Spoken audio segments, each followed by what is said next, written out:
Hello everyone, आज मैं आपके सामने और आप मेरे सामने, दोनों लोग एक दूसरे के सामने हैं। तो आज का वीडियो जो मैं आपके लिए लाया हूं वो किस पे है, वो मैं आपको लिख के दिखाऊंगा इस पूरे वीडियो में। Application for fee concession. साफ साफ बोला मैंने, एप्लीकेशन फॉर फी कंसेशन। अब ये कहो कि ये वीडियो किस लिए, किन बच्चों के लिए इंपॉर्टेंट है। This video is very important for the students of class 10th as well as student of class 12th, क्योंकि ये इनके एग्जाम्स में आती है। और सिर्फ क्लास 10th और क्लास 12th नहीं है, ये लगभग क्लास 8 ऑनवर्ड जितने भी क्लासेस होती हैं, ये सारे एग्जाम्स में ये जो एप्लीकेशन है, ये एप्लीकेशन पूछी जाती है।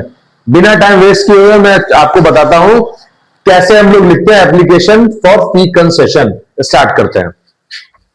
देखिए, मैं पेज को यहां से स्टार्ट कर रहा हूं। ओके, मैं मान लेता हूं कि मेरा पेज यहां से ऐसे स्टार्ट हुआ है। थोड़ा सा मैं मार्जिन लेके चलता हूं, ऐसे स्टार्ट हुआ है। ठीक, अब आपको लिखना कैसे है। सबसे पहले क्वेश्चन मैं लिख देता हूं, write an application to your principal asking for fee concession। ऐसे क्वेश्चन रहेगा, ऐसे क्या रहेगा, क्वेश्चन रहेगा। तो अब इसको आपको एप्लीकेशन लिखना है। बहुत इजीली आप स्टार्ट करोगे। स्टार्ट करते हैं, ये क्वेश्चन हो गया। अब यहां से आपको स्टार्ट करना है। टू the principal, मान लेता हूं मैं Saint Xavier public school Kolkata. आपको क्या याद रखना है, इसके बाद आपको क्या करना है, you have to leave one line. आप इसके बाद लिखोगे डेट। डेट कैसे पड़ेगी, 27 नवंबर 2025। फिर आपके बाद क्या करना है, आपके बाद आपको इसके बाद एक लाइन यहां पे छोड़ना है। फिर आप लिखोगे subject application for fee concession. Application for fee concession. Okay, और इसको आप स्मॉल कर लो, एप्लीकेशन फॉर फी कंसेशन। ठीक है। अब इसके नीचे आपको क्या करना है, जब भी आप सब्जेक्ट डालोगे तो आपको क्या करना है, यू हैव टू अंडरलाइन। आपको क्या करना है, you have to underline concession for. मैं फिर से बना देता हूं, फॉर फी कंसेशन। ठीक, अब आ जाते हैं, फिर से आपको एक लाइन छोड़नी है, एक लाइन यहां पे छोड़नी। फिर आपको क्या लिखना है, रिस्पेक्टेड सर। ठीक, अब यहां से चालू होगी अपनी एप्लीकेशन। क्या स्टार्ट करेंगे हम लोग, ये जो मैंने ब्लू से बना रखा है, ये क्या है, यहां पे आपको लाइन हर बार छोड़ते जाना है। ठीक है, और आप एक चीज देख लो कि ये सबके सब एक लाइन से आए हुए हैं। ऐसा नहीं कि द इधर है, सेंट इधर है, के इधर है, सब एक लाइन में। मतलब दैट मींस यहां पे एक लीनियर साइमेट्री है, यानी ये सारे वर्ड्स एक लाइन में आए हुए हैं। अब मैं स्टार्ट करता हूं। क्या है, आपने फी कंसेशन के बारे में लिखना है, तो आपने यहां पे हेडिंग में अंडरलाइन कर दिया है, सब्जेक्ट में, I wish to inform you that. ये मैंने आपको बताया था कि आप शुरुआत हमेशा ऐसे ही करोगे, I wish to inform you that. अब बात क्या है, फी कंसेशन। फी कंसेशन किस केस पे कोई बच्चा मांगता है, जब उसकी फाइनेंशियल कंडीशन अच्छी ना हो। दैट मीन्स उसके घर के जो हालात हैं वो अच्छे ना हो, वो अपनी फीस देने में सक्षम नहीं है, तो उस केस में फी कंसेशन की एप्लीकेशन लिखता है। और हमें एप्लीकेशन में बहुत ज्यादा कहानी नहीं लिखनी है, हमें पॉइंट टू पॉइंट लिखना है। तो हम क्या करेंगे बच्चों, हम बस वही लिखेंगे कि मतलब कि किसी वजह से मेरे पापा या मेरे जो गार्जियन है वो मेरी फी नहीं दे पा रहे हैं। गार्जियन का मतलब पेरेंट्स तो हो गए आपके माँ बाप, जहां जो जिनकी वजह से हम लोग इस दुनिया में हैं, और साथ साथ जो गार्जियन वो होते हैं जिनकी देख रेख के अंदर आप रह रहे हो। ठीक है, तो I wish to inform you that my father is a, अब इसके बाद यहां पे आएगा,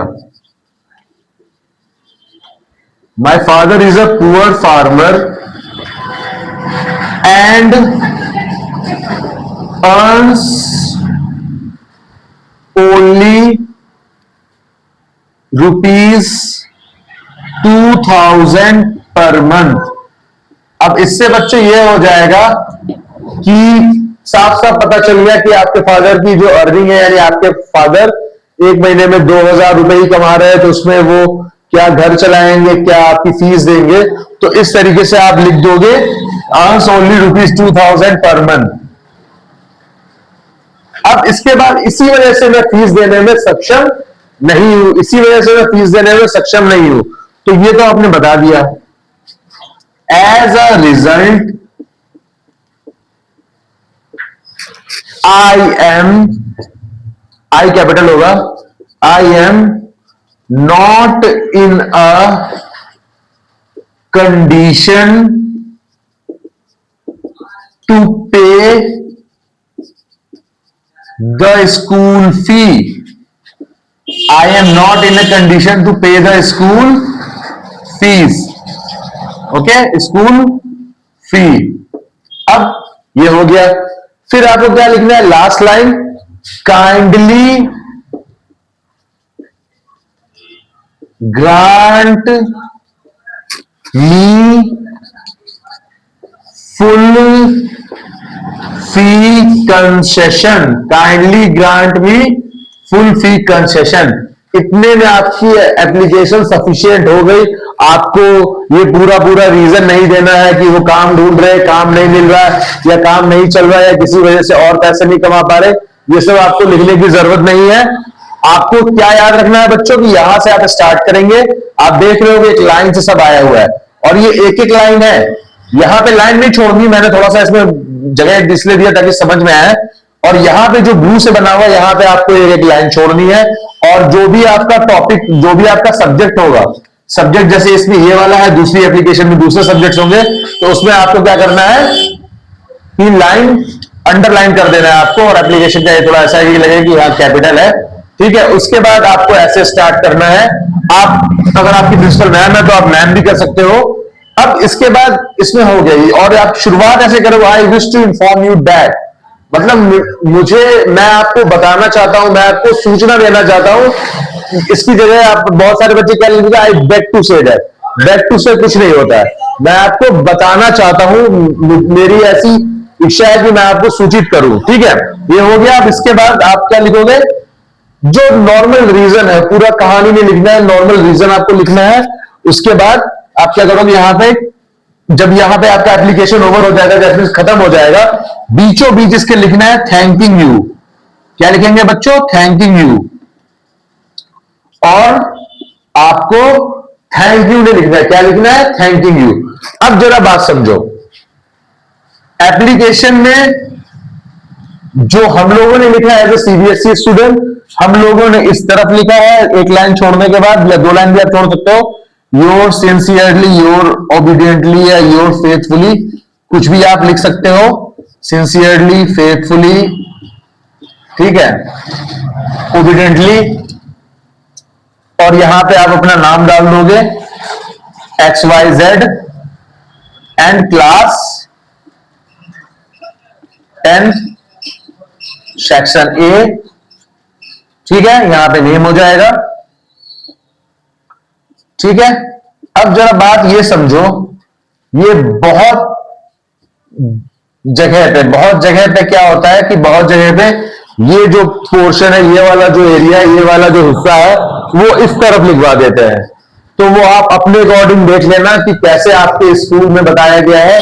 बोथ साइड्स आर करेक्ट, दोनों तरफ लिखने में मैं सीबीएसई स्टूडेंट रहा हूं, 10th में भी 12th में भी, तो मैंने इस तरफ लिखा है।